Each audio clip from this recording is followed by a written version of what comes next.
అదరకొట్టే కారం రంగు రుచి ఆచి కారం పొడి.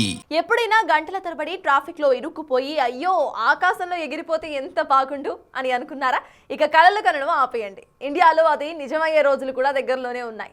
Yes, AP CM Chandrababu latest vision a టాక్సీ. సీఎం ఆలోచన ప్రకారం 2 ఏళ్లలో ఏపీలో డ్రోన్ టాక్సీస్ ఎగరాలి. కానీ ఇక్కడే అసలు ప్రశ్న మొదలవుతుంది. డ్రోన్ టాక్సీల విషయంలో ఇండియాలో చాలా అడ్డంకులు ఉన్నాయి. బెంగళూరు వంటి మెట్రో సిటీలే వాటిని అందుబాటులోకి తేవడానికి 2028 వరకు టైం లైన్ పెట్టుకుంటే ఏపీలో మాత్రం జస్ట్ 2 ఇయర్స్లోనే ఇది సాధ్యమవుతుందా? మరి అసలు ఈ డ్రోన్ టాక్సీ అంటే ఏంటి, అది ఎలా పనిచేస్తుంది?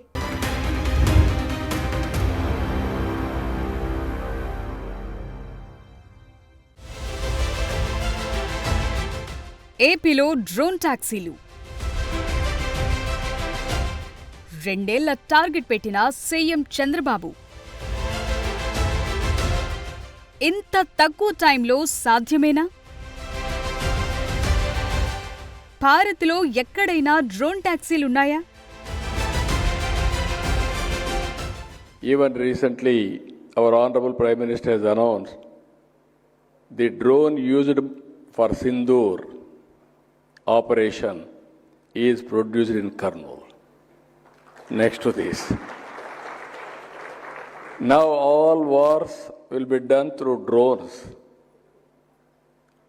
All applications, fertilizer, pesticides, spraying, carrying goods, medicines, all these things are going to operate through drones.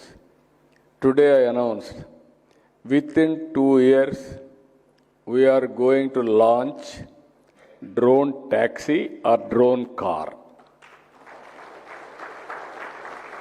Now roads are important, everybody is getting money, everybody is having cars. But roads are the biggest constraint. You can use airspace also.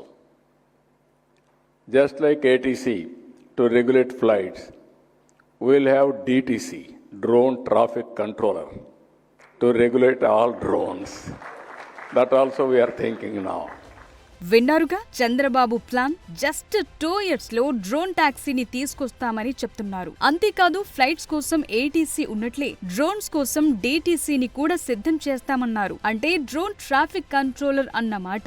ఇదంతా ఏపీలో సాధ్యమేనా? ఎందుకంటే ఇండియాలో drone taxi testing దశలో ఉన్నది కేవలం బెంగళూరు సిటీలో మాత్రమే. అక్కడ 2028 వరకు ఆ సేవలను అందుబాటులోకి తెస్తామని సదరు కంపెనీ చెప్తోంది. అలాంటిది ఏపీలో 2 ఏళ్లలోనే డ్రోన్ టాక్సీలు పాజిబులేనా? విశాఖ వేదికగా జరుగుతున్న సిఐఐ సమిట్ లో ఏపీ సీఎం చంద్రబాబు తన భవిష్యత్ ప్లాన్స్ ను బయటపెట్టారు. అప్పుడు టెక్నాలజీకి నాంది పలికాను, ఇప్పుడు దాన్ని నెక్స్ట్ స్టేజ్ కు తీసుకువెళతానంటున్నారు. సీఎం చంద్రబాబు ప్రకటనే కాదు, డ్రోన్ సిటీ, స్పేస్ సిటీలకు పెట్టుబడుల సదస్సు వేదికగా శంకుస్థాపన కూడా చేశారు. కర్నూలు జిల్లా వార్వకల్లులో డ్రోన్ సిటీని నిర్మించనున్నారు. మొత్తం 300 ఎకరాల్లో డ్రోన్ సిటీ నిర్మాణం జరగనుంది. ఓర్వకల్లు డ్రోన్ సిటీలో టెస్టింగ్ సర్టిఫికేషన్ సెంటర్లు ఏర్పాటు చేస్తారు. ఇక్కడ 25,000 మందికి శిక్షణ ఇచ్చేలా సౌకర్యం కల్పిస్తారు. మరోవైపు తిరుపతి, శ్రీ సత్యసాయి జిల్లాలో స్పేస్ సిటీ ఏర్పాటు కానుంది. 10 సంవత్సరాల్లో 25,000 కోట్ల రూపాయల పెట్టుబడులొస్తాయని అంచనా. 35,000 మందికి ఉపాధి కూడా లభించనుంది.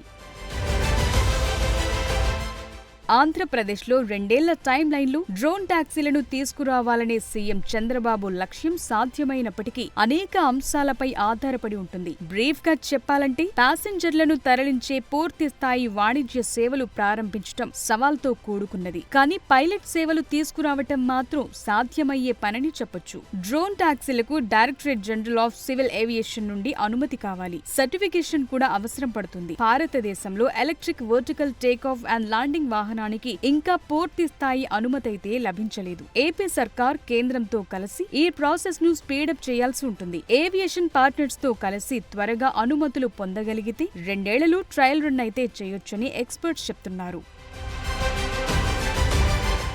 డ్రోన్ టాక్సీలు నడవాలంటే వాటికి ప్రత్యేకమైన మౌలిక సదుపాయాలు అవసరం ఉంటుంది. ఈ వాహనాలను టేకాఫ్, ల్యాండింగ్ చేయడానికి వర్టిపోర్టులు అవసరం పడతాయి. అంతేకాదు వేగవంతమైన ఎలక్ట్రికల్ ఛార్జింగ్ పాయింట్లు కూడా ఉండాలి. ఏపీ డ్రోన్ హబ్ గా మారటానికి, స్థానిక తయారీని ప్రారంభించడానికి ఈ టైం బాండ్ సాధ్యమే. తయారీ కేంద్రం ఏర్పాటైతే అక్కడి నుండి డ్రోన్ టాక్సీలను ప్రారంభించడం సులభమవుతుంది.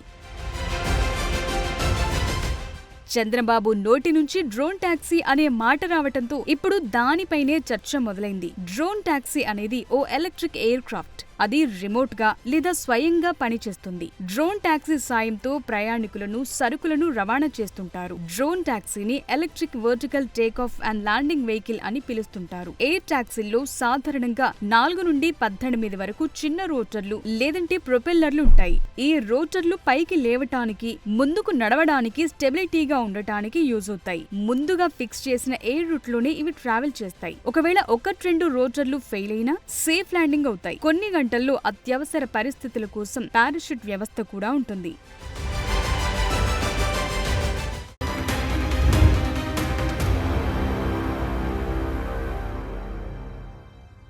డ్రోన్ టాక్సీల విషయంలో ఇండియా ప్రపంచంతో పోటీ పడుతోంది. డ్రోన్ విప్లవానికి వేదిక అవుతోంది ఇండియా. ఇది రాబోయే రోజుల్లో ఏకంగా మన రోజువారీ ట్రాన్స్పోర్ట్ సిస్టమ్ను సైతం మార్చేసే దిశగా పనిచేస్తోంది.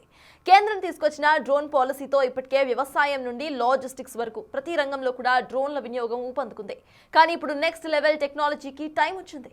ఇందుకే ఎయిర్ టాక్సీస్ భవిష్యత్ ఏంటి? వాటిని గాల్లో పెట్టడానికి ఉన్న ఆ ఇబ్బందులు ఏంటి?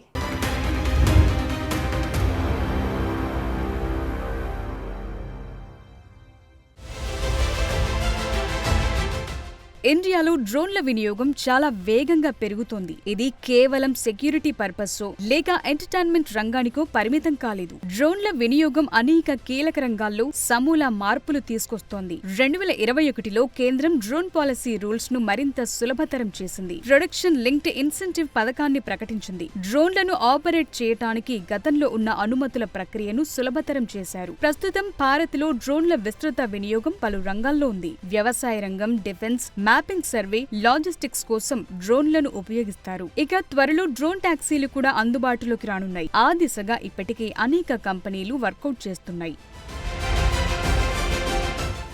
బెంగళూరుకు చెందిన స్టార్టప్ అయిన సర్ల ఏవియేషన్ 2028 నాటికి బెంగళూరులో వాణిజ్య సేవను ప్రారంభించాలనే లక్ష్యంతో శూన్య అనే ఎలక్ట్రిక్ ఎయిర్ టాక్సీని అభివృద్ధి చేస్తోంది. ఈ కంపెనీ భారత్ మొబిలిటీ గ్లోబల్ ఎక్స్పోలో ఈ ప్రోటోటైప్ ను ప్రదర్శించింది. ఇది ట్రావెల్ టైమ్ ను గణనీయంగా తగ్గిస్తుంది. ఎయిర్ టాక్సీ 6 ప్రయాణికులను తీసుకెళ్లేలా రూపొందించబడింది. ఈ ఎయిర్ టాక్సీ గంటకు 250 కిలోమీటర్ల వేగంతో ప్రయాణించగలదు. బెంగళూరు అంతర్జాతీయ విమానాశ్రయం నుండి ఎలక్ట్రానిక్ సిటీ వంటి ముఖ్య ప్రాంతాలకు ఈ డ్రోన్ టాక్సీలతో ప్రయాణికులను తరలించడానికి ఈ సంస్థలు ప్లాన్లు చేస్తున్నాయి. ఈ సేవలు అందుబాటులోకి వస్తే పీక్ అవర్స్ లో రోడ్డు మార్గంలో 3 గంటల వరకు పట్టే ప్రయాణ సమయం 19 నిమిషాలు తగ్గుతుందని అంచనా వేశారు. ఈ సేవలు పూర్తి స్థాయిలో అందుబాటులోకి రావటానికి 2 నుండి 3 సంవత్సరాలు పట్టే అవకాశం ఉంది.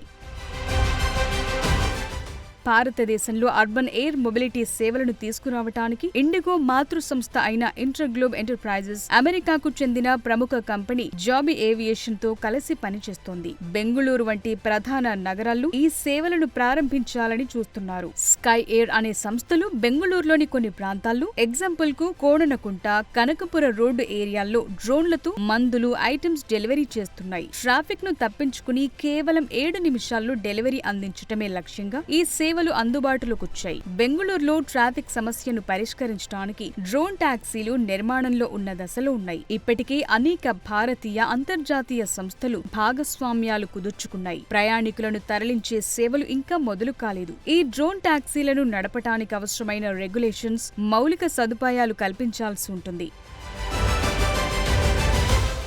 ప్రస్తుతం కొన్ని దేశాల్లో డ్రోన్ టాక్సీలు వాణిజ్యపరంగా పూర్తి స్థాయిలో అందుబాటులో లేనప్పటికీ కొన్ని దేశాల్లో టెస్టులు చేస్తున్నారు. ఎయిర్ టాక్సీల అభివృద్ధిలో చైనా ముందుంది. హిహాంగ్ వంటి సంస్థలు డ్రోన్ టాక్సీలను అభివృద్ధి చేశాయి. వీటికి చైనాలో సర్టిఫికెట్ కూడా లభించింది. కొన్ని ప్రాంతాల్లో పరిమిత సేవలు అందుబాటులో ఉన్నట్లు తెలుస్తోంది. దుబాయ్ వంటి నగరాలు అర్బన్ ఎయిర్ మొబిలిటీ కోసం ప్లాన్డ్ గా పనిచేస్తున్నాయి. త్వరలో డ్రోన్ టాక్సీ సేవలను ప్రారంభించాలని లక్ష్యంగా పెట్టుకున్నాయి. అమెరికా, జర్మనీ, జపాన్, దక్షిణ కొరియా దేశాల్లో కూడా పలు కంపెనీలు డ్రోన్ టాక్సీలను అభివృద్ధి చేస్తున్నాయి. డ్రోన్ టాక్సీలు ఇండియాలో అమల్లోకొచ్చిన వాటి బడ్జెట్ మాత్రం భారీగానే ఉండే ఛాన్స్ లేకపోలేదు. కానీ కాలం గడిచినా కొద్దీ అది కూడా అందరికీ అందుబాటులోకి రావటం మాత్రం ఖాయమనే చెప్పాలి. సో చంద్రబాబు ఆలోచన ప్రకారం ఏపీలో 2 ఏళ్లలో డ్రోన్ టాక్సీలు ఎగురుతాయా లేదా అన్నది చూద్దాం.